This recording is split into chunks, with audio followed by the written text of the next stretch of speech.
Welcome to Studio 146, everyone, and I am your host, Ty. This is the place where you can find everything pop culture, and today we are talking about the Division 2 beta. Well, it was a closed beta, but it says open beta. But anyway, why did it take us so long to actually post our review or our thoughts on the beta? Well, I knew that the beta was going to return on the 1st or the 2nd of March, and that the game was going to initially launch on the 15th, so I said I want to save my ideas or thoughts towards the beta until then, so you should know whether you should buy this, borrow this, or beta this when the time is right. Okay guys, so let's jump right into this. Let me start off by saying that Ubisoft has a really good creative team. They sit back and they come up with some good ideas, but the problem is the execution. Every game that they try to execute, the ideas just can't be brought to life. I don't know why. And that was the problem with the first Division. We saw a lot in the first trailer of the game and the first gameplay, and everybody was excited. But when the game came out, it was like crap.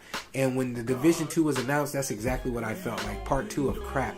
But they actually surprised me. A friend of mine told me to get the beta, and I did, and it kind of like changed some things that I thought were going to be the same. Like the combat. The combat was really good in this game.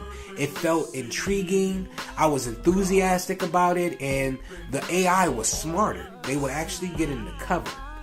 This is a rare thing that we have today. AI isn't that smart in video games. They run towards you, and you would think anybody who has ever been in combat should know that nobody's just going to run towards you shooting. They're going to use a cover system. They're going to get in cover. And in this game, they actually used it. The last one, they were very OP and aggressive. They would run towards you. They were chasing you out of the building, and you there to go kill them. It was so weird, but they changed it. And they also found ways of getting you out of cover, like shooting grenades and also sending people towards you with an axe or a knife or something to clunk you to get you off of just like you just seen with the torrent gun or anything like that. And I thought that was smart that they actually utilized that. The next thing was bullet penetration. The bullet penetration in the last one was like shooting a sponge. It just they just kept coming. They wouldn't move. They wouldn't react to the bullets. In this one, they actually changed that. I don't know if that's just for the first part when you're ranking up in I'm a level 4 at this point. And maybe it changes later where they get like super spongy again. I hope that isn't the case, but we'll see. Loot is going to play a major part in this game too, and it's not rewarding. The loot is not rewarding. I don't know how they can reward the loot and how they make it better, but I kept getting the same gun over and over and over again. Granted, I know it's the beta, but Ubisoft isn't going to stray so far from the beta.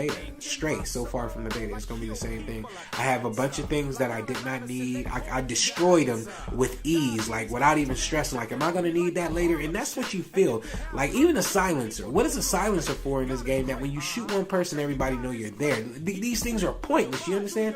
So it's like, I hope that they actually utilize these things, like stealth missions. You know, like, let's get a good stealth mission going on. This is Tom Clancy. They're famous for Splinter Cell. Splinter Cell was awesome. All of them. I had no problem with any of the Splinter Cells. They were great. So, once again, we are stuck with a story that has a very dry narrative.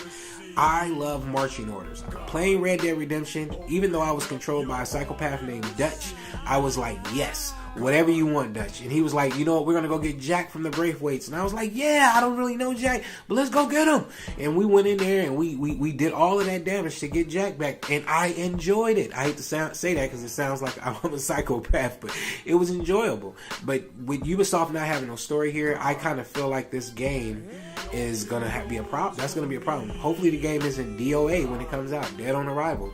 Hopefully this game actually brings back that energy that they had in the last end of the last Division. At the end of it, they got everything right. But still, there's no story. And I just feel like there's so much potential with a Ubisoft game. Every game they bring out has so much potential. They just don't use it. So, you know, I wouldn't say that this game should revive the Division, the Tom Clancy Division series, but it's really going to have to do a lot to support it, and we need story. But this is just a beta, so I don't know. March 1st, and that weekend of March 1st, the beta will be coming out. I hope everybody check it out and make your own decision. The game also releases on the 15th of March, the initial release. Check it out. This was Ty with Studio 146. I hope you enjoyed the review. If you haven't already, like and subscribe, and we'll see you again. All right. Yeah, bro, I ain't gonna lie, this was a lot better than the last one.